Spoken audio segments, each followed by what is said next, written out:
바울을 태우고 로마를 향하던 배는 14일이나 되는 긴 시간 동안 아드리아 바다를 표류했습니다. 바울을 제외한 그 누구도 살 수 있으리라는 기대를 하지 못한 아주 절망적인 상황이었죠. 그런데 오늘 본문 27절을 보면 이 선원들이 육지에 가까워지는 것을 짐작했다고 합니다. 그들은 물의 깊이를 재어보고 15길, 그러니까 27m인 것을 확인하죠. 수심이 급격하게 얕아진 것은 배가 육지에 접근하고 있다는 것을 보여주는 증거였습니다. 항구가 조성되지 않은 해안에 정박을 시도할 땐 암초와 충돌 가능성이 높았으므로 그들은 전진하지 않고 날이 밝으면 육안으로 해안의 상태를 확인할 수 있을 때까지 배의 뒷부분, 이 고물에 있는 4개의 닻을 내리고 기다린 겁니다. 아마도 육지가 가까워졌다는 소식에 배에 탄 사람들은 흥분과 기대감을 가졌겠죠. 그리고 날이 밝아오기를 간절히 원합니다. 마치 우리도 아드리아 바다 같은 그런 고난 가운데서 이리 쫓기고 저리 쫓기는 상황일 수도 있습니다. 그래서 고난의 바다에서 언제 검짐을 받을지 기대하고 혹여나 고난의 깊이가 줄지는 않았는지 재어보기도 하죠. 한편으론 고난의 파도에 더 이상 휩쓸려 가지 않기 위해 닻을 내리고 힘겹게 버티고 있는 상황일지도 모르겠습니다. 어서 이 암흑이 그치고 날이 밝기를 간절히 바라는 우리 마음이 오늘 본문과도 같습니다. 그런데 우리가 함께 읽은 30절에서 32절을 보면 선원들은 도망가려고 배 앞머리에서 닻을 내리는 척 하다가 거룻배를 바다에 내려놓습니다. 거룻배는 지금의 구명정 같은 작은 배를 칭합니다. 선원들은 이것을 타고 몰래 도망가려고 했던 것이죠. 이것을 본 바울은 이 사람들이 배에 있어야 너희가 구원을 얻는다고 말하며 그들의 도주를 막았습니다. 지금 이 상황에서 선원들의 역할은 매우 중요했죠. 날이 밝으면 암초가 많은 육지에 대기 위해 선원들의 노련한 경험과 기술이 절실히 필요했기 때문입니다. 이에 병사들은 줄을 끊어 거룻배를 바다에 버립니다. 이제 이 배에서 살아나가기 위해선 다른 방법이 없었죠. 암초를 피해 배를 육지로 안전하게 정박하는 길밖에는 없었던 겁니다.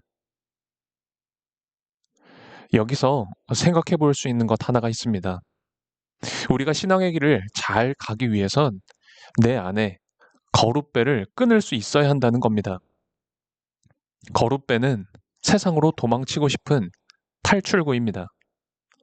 신앙의 길을 가다 힘이 들 때면 거룻배를 타고 신앙의 바깥으로 세상으로 도망치고 싶을 때가 있습니다. 말씀으로 살아야 하는데 그러지 못하는 상황에서 또 주님이 주신 사명을 감당해야 하는데 그러지 못하는 상황에서 우린 내 안에 거룻배를 꺼내서 도망치고 싶어 하죠. 그러나 우리가 살기 위해선 배 안에 있는 내 자리에서 맡겨주신 책임을 다해야 하는 것입니다.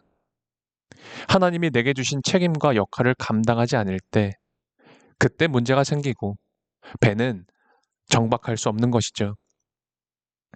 세상과 연결되어져 있는 그리고 죄와 연결되어져 있는 거룻줄을 끊어내십시오. 골로새서 3장을 보면 이런 말씀이 있습니다. 그러므로 너희가 그리스도와 함께 다시 살리심을 받았으면 위의 것을 찾으라. 위의 것을 생각하고 땅의 것을 생각하지 말라. 이는 너희가 죽었고 너희 생명이 그리스도와 함께 하나님 안에 감추어졌음이라. 우리는 이 말씀 기억해야 합니다. 내일 본문을 보게 되면 바울은 계속해서 어려움을 만납니다. 그러나 또한 분명한 건 하나님은 그 어려움과 고난을 막아주시고 바울을 도우십니다. 바울도 그리고 우리도 정말 똑같은 생활, 똑같은 패턴의 고난과 승리를 경험하며 살죠. 어려움이 없으면 참 좋겠는데 고난은 산 넘어 산입니다.